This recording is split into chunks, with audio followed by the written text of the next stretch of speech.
Estou começando a crer que a sociedade precisa de um recomeço completo.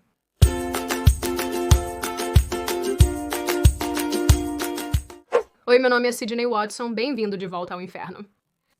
Agora, durante um tempo, tenho certeza de que alguns de vocês entraram em contato com a história de transição de um homem chamado Chris Tyson. Não sei por que disse isso assim. Outros de vocês, principalmente os maiores de 14 anos, o que espero que sejam todos, podem não ter ouvido nada, e por isso deveriam ser gratos. Chris Tyson é um colaborador regular de um dos maiores canais do YouTube, MrBeast, que tem 146 milhões de inscritos no momento da gravação deste vídeo. Chris é uma presença constante no canal de MrBeast, também conhecido como Jimmy Donaldson, de quem é um bom amigo. Aparentemente, eles cresceram juntos. Se você já assistiu a um vídeo no canal, provavelmente viu Chris correndo por aí fazendo coisas estranhas com os amigos de Jimmy. Então, definitivamente foi uma completa surpresa para a internet quando Chris anunciou no início de abril que ele estava em TRH nos últimos 2 meses. Admito que quando assisti ao último vídeo do MrBeast, eu pensei, Chris, você está um pouco diferente aí, meu amigo. Você chama isso de TRH, eu chamo de a regressão da nossa espécie. Chris continuou a twittar várias coisas sobre transição e não conformidade de gênero. E vocês sabem como me sinto sobre esse termo. É totalmente inventado. Como esperado, Chris recebeu muito apoio para sua aparente transição, ou seja lá o que ele esteja fazendo no momento, mas ele também recebeu muitas críticas. Houve também uma transmissão ao vivo que a equipe do MrBeast fez, onde Chris fez algumas piadas muito estranhas sobre Jimmy ser uma menina, onde Jimmy claramente não se sente muito confortável com isso, e Chris também se vestiu assim, e todo o clima é muito estranho. Jimmy, olha, eles te desenharam. Jimmy, eles te desenharam tão bem. Parece exatamente com você. Espere também, Jimmy.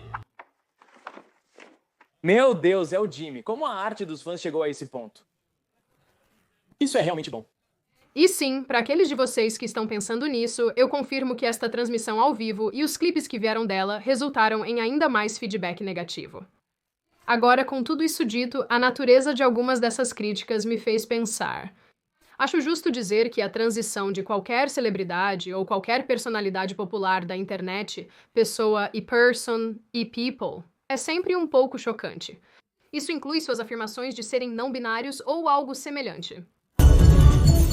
Sim, são indivíduos que têm vidas reais e experiências reais, mas os fãs e apoiadores esperam que suas celebridades favoritas se comportem e aparentem de certas maneiras, seja isso justo ou injusto.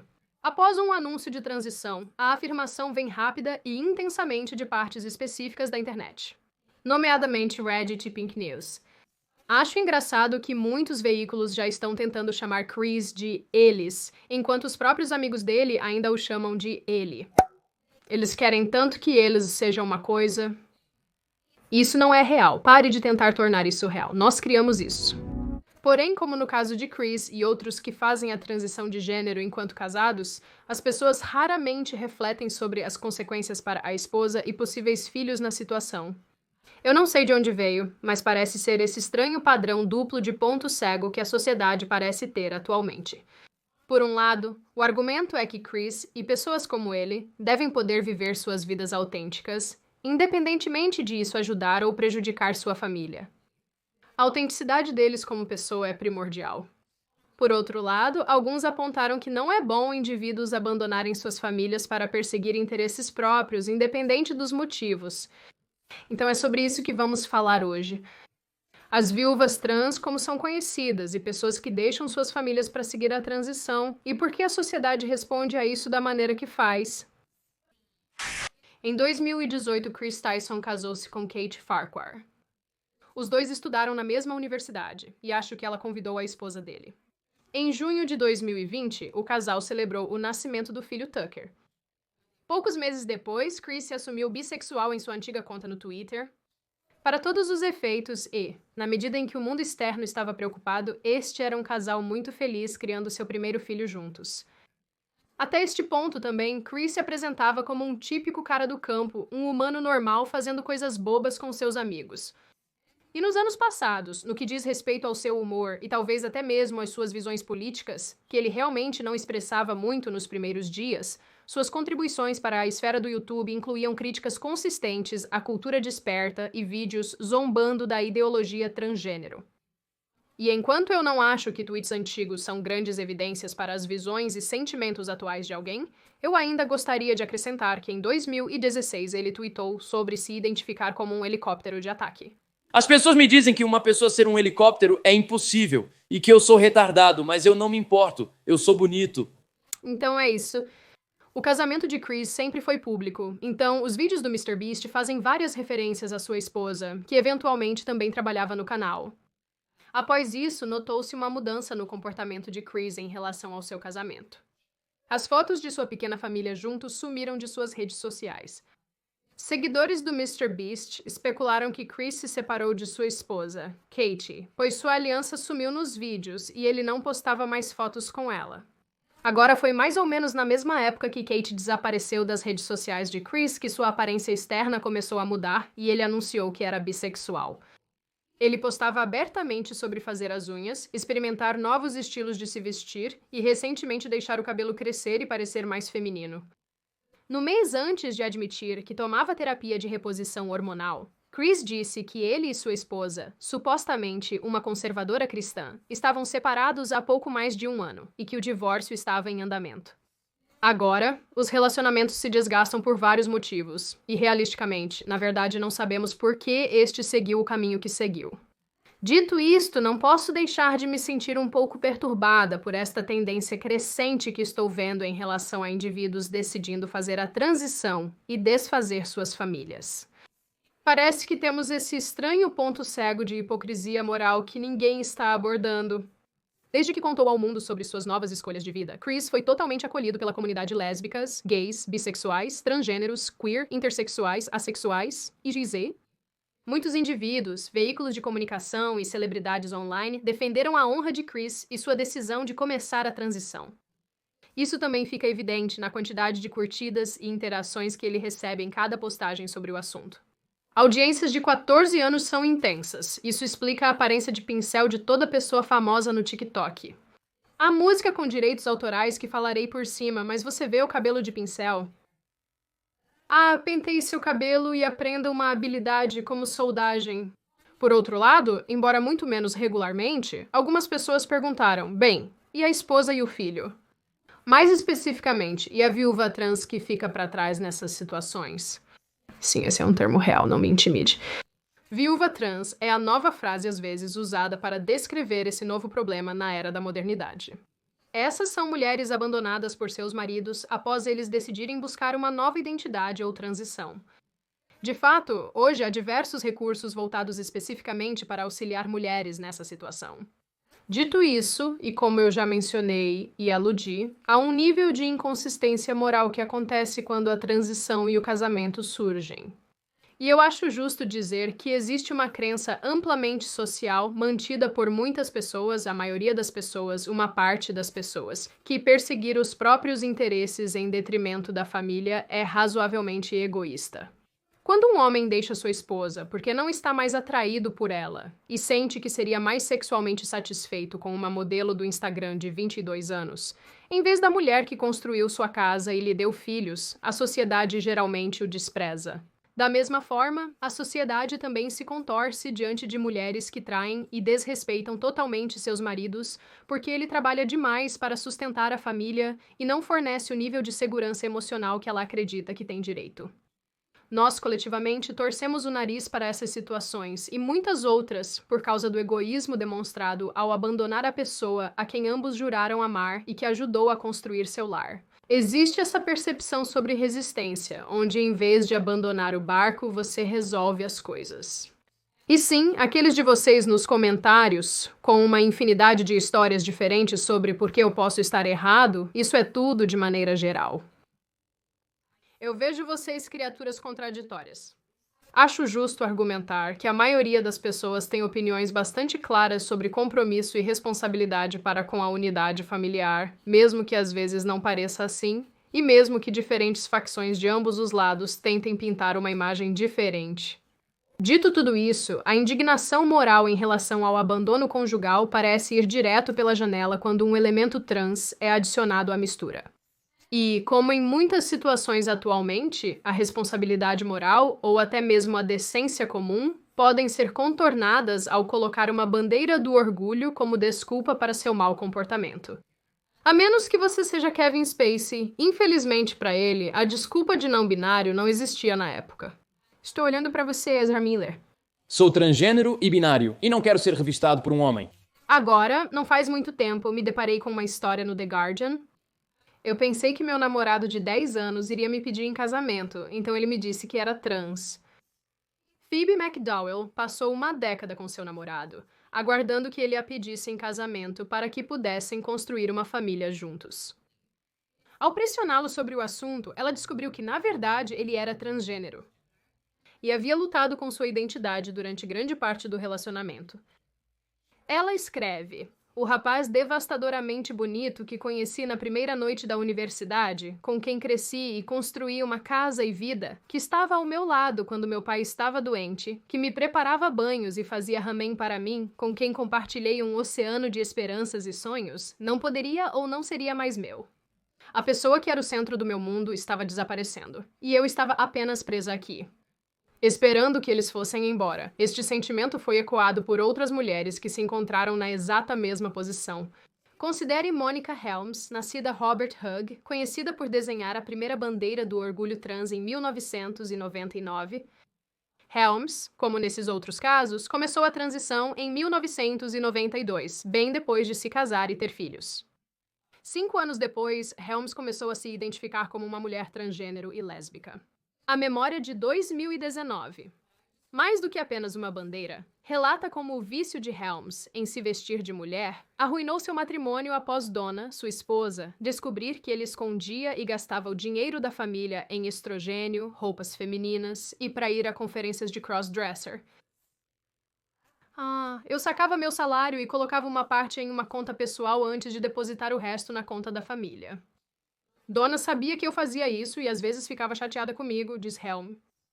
2 anos antes, a família perdeu sua casa por falência. Outra história no Providence Journal discutiu Donnie Anderson, anteriormente conhecido como Donald. Anderson fez a transição para viver como uma mulher aos 69 anos e foi eleita a presidente do Caucus das Mulheres Democratas de Rhode Island no início deste ano. Quando Anderson se revelou para a esposa Debbie após 23 anos de casamento, Debbie ficou devastada. Em uma entrevista de 2018, Debbie descreveu como sal na ferida quando caixas e mais caixas de roupas femininas que Anderson havia encomendado começaram a chegar. Isso aconteceu apenas dias depois da admissão de Anderson de ser trans. Debbie disse que chorava sem parar e fugiu de casa 2 dias após Anderson se assumir. Ela e suas 2 filhas buscaram terapia após o ocorrido. Debbie tentou manter o relacionamento, mas parece ter acabado por sair. O que é tão triste nessas situações é que essas mulheres parecem sentir uma imensa pressão para aceitar seu parceiro com seu novo sexo ou identidade. Não posso dizer quantas vezes eu vi o amor é baseado na pessoa, não nas bobagens. Sim, adicionei a última parte, mas você entendeu a ideia. Em um artigo do Guardian, uma mulher cujo marido fez a transição após anos de casamento disse: meu parceiro diz que a atração é sobre a pessoa, que você ama uma pessoa. Acredito que você não escolhe sua sexualidade, e eu não sou bissexual. Não vou mentir, acho a atitude do parceiro desta mulher neste exemplo incrivelmente manipuladora. E se eu estou sendo honesta, eu realmente vejo isso tão frequentemente, especialmente quando decido me punir indo em subreddits dedicados a este tópico. Devo notar também que essa forma de manipulação não se aplica apenas a mulheres e casais heterossexuais. Pessoas nessas situações são frequentemente intimidadas a permanecer e, se não o fizerem, são acusadas de transfobia ou homofobia, ou geralmente são feitas para se sentirem pessoas terríveis se não apoiarem seu parceiro.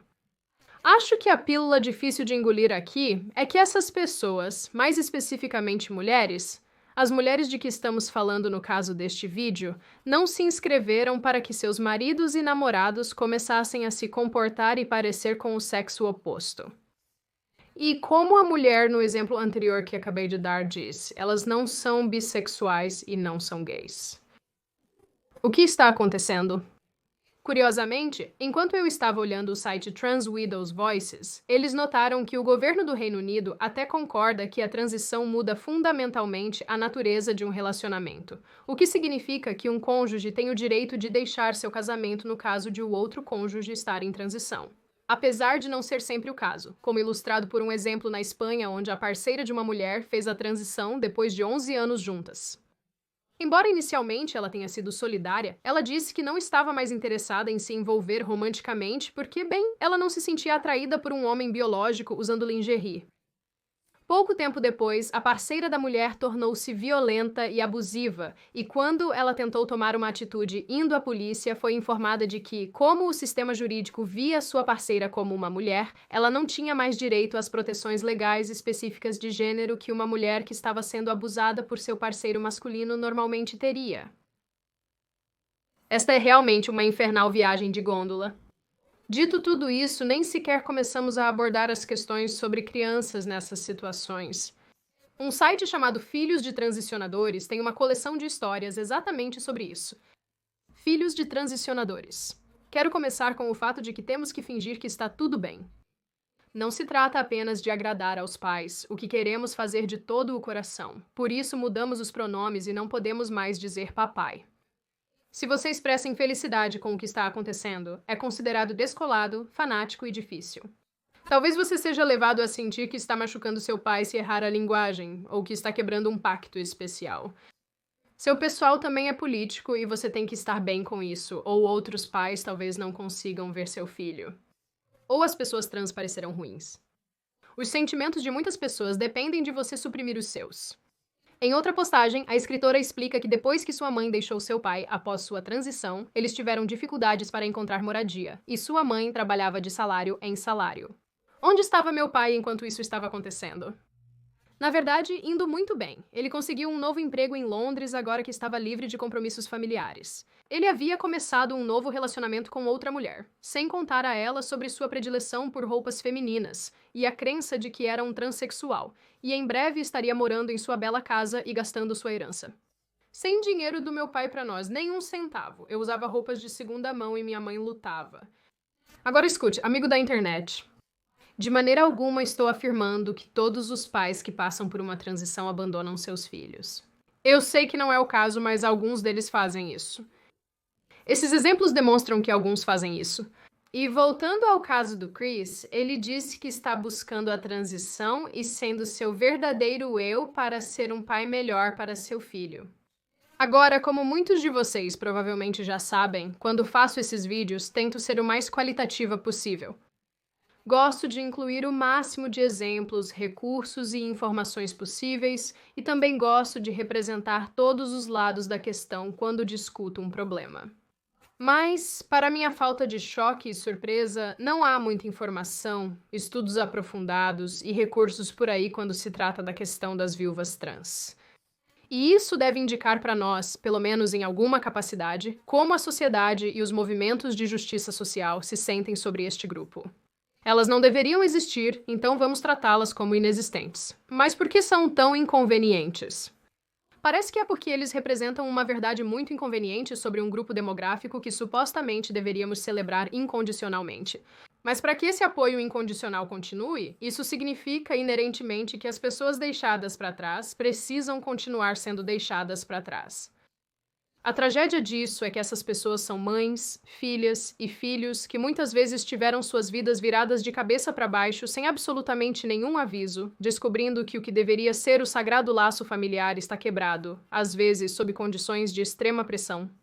À medida que o transgenerismo se torna mais popular, e parece que mais pessoas do que nunca estão encontrando suas verdadeiras identidades, estamos entrando na era da viúva trans. As pessoas sombra que são forçadas a assistir das margens à mesma contaminação social que despedaçou sua família continuar a ser celebrada.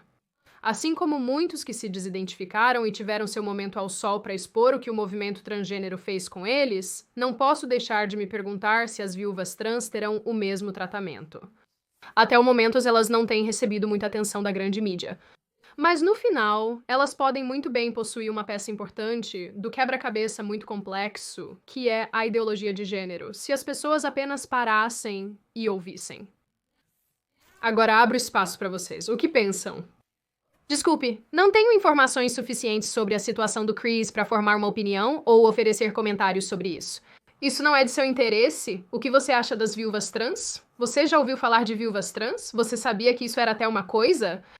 O que você acha do fato de que a sociedade aceita o abandono em algumas situações, mas o rejeita em outras? E o que você geralmente acha dessa questão como um todo? Se gostou do vídeo, inscreva-se e deixe um like. Sinta-se à vontade para comentar respeitosamente, não preciso repetir. E eu verei vocês na próxima vez.